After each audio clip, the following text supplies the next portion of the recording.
Good morning all of you. आज हम लोग देखेंगे नेक्स्ट टॉपिक बल युग्म, जिसको कहा जाता है कपल। बल मतलब आप लोगों को पता है, युग्म मतलब होता है जोड़ा, मतलब बल का किस प्रकार से जोड़ा बनता है। तो आप लोगों ने देखा होगा, जैसे कि टंकी में नल को खोलते समय नल इस प्रकार रहता है। तो जैसे हम लोग नल को खोलते हैं तो हम लोग दो काम करते हैं, या तो ऐसे इसको घुमाते हैं, है ना, या ऐसे घुमाते हैं। तो जैसे ही देखो ध्यान से, हम लोग जैसे ही घुमाएंगे नल को तो मेरा एक उंगली क्या हो रहा है, ये वाला जो उंगली है वो इधर आ रहा है ना, लेकिन ये वाला उंगली क्या हो रहा है, अंदर जा रहा है। मतलब दोनों एक दूसरे के विपरीत हैं, है ना। तो हम लोग बल युग्म किसको बोलते हैं कि जब किसी पिंड पर, ये पेन का एक पिंड है, इस पर समान परिमाण के दो बल, ये पहला बल है, ये दूसरा बल। तो जब किसी पिंड पर समान परिमाण के दो बल इस प्रकार लगाए जाते हैं कि उनकी क्रिया रेखाएं एक दूसरे के विपरीत हो। क्रिया रेखाएं विपरीत है मतलब एक आ रहा है तो दूसरा जा रहा है ना। तो उनकी क्रिया रेखाएं एक दूसरे के विपरीत हों तो इन बलों के मध्य एक युग्म बन जाता है, जिसको क्या कहा जाता है, बल युग्म कहा जाता है ना। तो जब किसी भी वस्तु या पिंड पर समान परिमाण के दो बल इस प्रकार लगाए जाते हैं कि उनकी क्रिया रेखाएं एक दूसरे के विपरीत होते हैं तो वहाँ पे बल का एक युग्म बनता है, जिसको क्या कहा जाता है, बल युग्म कहा जाता है। उदाहरण है, टंकी में नल को खोलते समय 20 पर लगाया गया बल घुमाएंगे तो, है ना। साइकिल को मोड़ते समय, है ना, साइकिल को भी जैसे ही हम लोग मोड़ेंगे तो एक अंदर जाएगा तो दूसरा बाहर आता है। तो ये सब क्या हो जाएंगे, बल युग्म का उदाहरण होंगे।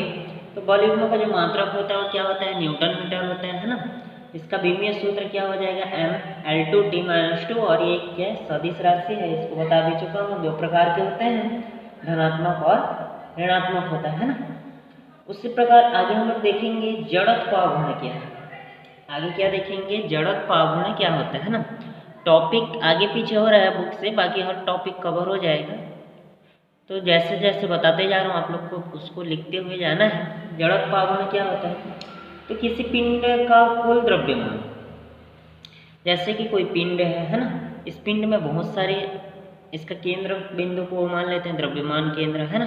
पहला जो पिंड है उसका द्रव्यमान m1, दूसरे का m2, तीसरे का m3, ऐसे कहाँ तक गया है जी आपका डैश डैश, कहाँ तक गया है, mn तक गया है, बहुत सारे हैं, है ना।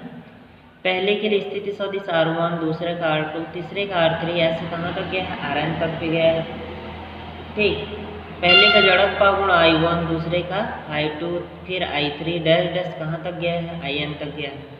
तो इस प्रकार बहुत सारा चीज़ दिया गया है। तो इसका परिभाषा हम लोग कैसे लिखेंगे, है ना। सिग्मा मतलब आप लोग को पता है सभी का योग होता है, जिस यहाँ पे मैं m1 m2 बार बार ना लिख के एक साथ कैपिटल M लिखा हूँ।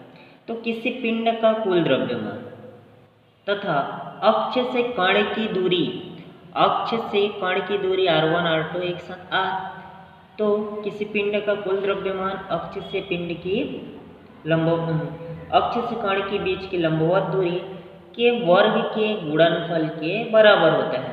कौन, जड़त्व अवगुण, है ना। तो किसी पिंड का कुल द्रव्यमान तथा अक्ष से कण के बीच की लंबवत दूरी के वर्ग के गुणनफल को उस पिंड का जड़त्व अवगुण कहा जाता है, या किसी पिंड का जड़त्व अवगुण, है ना, उस पिंड का कुल द्रव्यमान और अक्ष से कण के लंबवत दूरी के वर्ग के गुणनफल के बराबर होता है। और जड़त्व अवगुण को किससे दर्शाते हैं, I से। ठीक है, किसी पिंड का कुल द्रव्यमान और अक्ष से कण की लंबवत दूरी के वर्ग के गुणनफल के को क्या कहा जाता है, जड़त्व अवगुण, किससे दर्शाते हैं, I से। इसका भी आपको मात्रक किलोग्राम मीटर स्क्वायर, विमीय सूत्र m/L2t, और राशि क्या हो जाएगा, अदिश राशि। इसको भी मैं आपको भेजेंगे, है ना। तो यहाँ से क्वेश्चन आता है जड़त्व अवगुण क्या है, इसके लिए क्या निकालना है, व्यंजक ज्ञात करना है। तो पहले तो आपको लिखना है नियम को, है ना, उसके बाद डायग्राम बनाना है। डायग्राम बनाने के बाद दो लाइन लिखना है कि माना कोई पिंड घूर्णन गति कर रही है जिसका द्रव्यमान m1 m2 डैश डैश कहाँ तक गया है mn तक गया है, तथा अक्ष से उसकी लंबवत दूरी क्या दी है, r1 r2 r3 dash dash rn है। तब पिंड का जड़त्व आघूर्ण क्या मिलेगा, I1 I2 I3 dash In। तब पिंड का कुल जड़त्व आघूर्ण, तो पिंड का कुल जड़त्व आघूर्ण को किससे दर्शाएंगे, I से क्या हो जाएगा m1r1 स्क्वायर प्लस क्या हो जाएगा m2r2 स्क्वायर, कहाँ तक जाएगा mn/n स्क्वायर।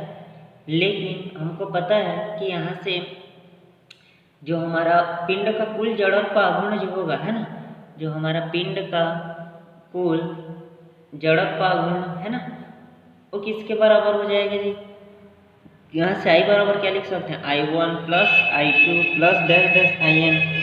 I1 की जगह m1r1 m2r2 इस प्रकार बढ़ता हुआ जाएगा। तो I बराबर क्या मिलेगा सबको एक बार सिग्मा, है ना, कैपिटल M r स्क्वायर हो जाएगा। यही क्या है जड़त्व आघूर्ण का सूत्र है। छोटा सा है, आपको उतना ज़्यादा कुछ करना नहीं है। पहला कुल जड़त्व आघूर्ण है ना, I बराबर I1 I2 I3, I1 की जगह I2 In की जगह मान को भर लेना है और सब में क्या लगा लेना है आप लोग का सिग्मा लगा लेना है। तो फिर आप लोग का कुल जड़त्व आघूर्ण का व्यंजक जो है प्राप्त हो जाएगा। ठीक, फिर क्वेश्चन आता है जड़त्व आघूर्ण क्या है, इसके लिए व्यंजक जड़त्व और जड़त्व आघूर्ण में अंतर भी है ना। तो आप लोगों को क्या है, इतने को आप लोगों को बनाना है। उसके बाद हम लोगों का जो नेक्स्ट टॉपिक है ना, वो क्या है आपका घूर्णन त्रिज्या। और घूर्णन त्रिज्या से ही बना हुआ है आपका घूर्णन गतिज ऊर्जा, है ना। और घूर्णन गतिज ऊर्जा के बाद आप लोगों को कुछ संबंध दिया गया है, जैसे बल आघूर्ण जड़त्व आघूर्ण में संबंध। तो ये सब आपको कुछ संबंध भेजा जाएगा होमवर्क के रूप में, जैसे आप लोगों को बनाना है। किसका बनाना है, बल आघूर्ण का, है ना, बल आघूर्ण और जड़त्व आघूर्ण में संबंध, इसको आपको होमवर्क है ना फर्स्ट। दूसरा है कोणीय संवेग और जड़त्व आघूर्ण में संबंध, कोणीय संवेग और जड़त्व आघूर्ण में संबंध, ये दो है ना। कोणीय संवेग और घूर्णन गतिज ऊर्जा है, जिसको हम लोग अभी नहीं पढ़े हैं। तो आप लोगों को दो होमवर्क है, इसको भेजा जाएगा, आप लोग को बना के बताना है। और आप लोगों को नेक्स्ट टॉपिक घूर्णन त्रिज्या पढ़ेंगे, इसको आप लोगों को थोड़ा सा तैयारी कर लेना है ना। उसके बाद 3 यहाँ पे आप लोग का लंब अक्ष का प्रमेय समांतर अक्ष का प्रमेय है, तो आप लोगों का और 2 क्लास लगेगा। उसके बाद आपका चैप्टर खत्म हो जाएगा। धन्यवाद।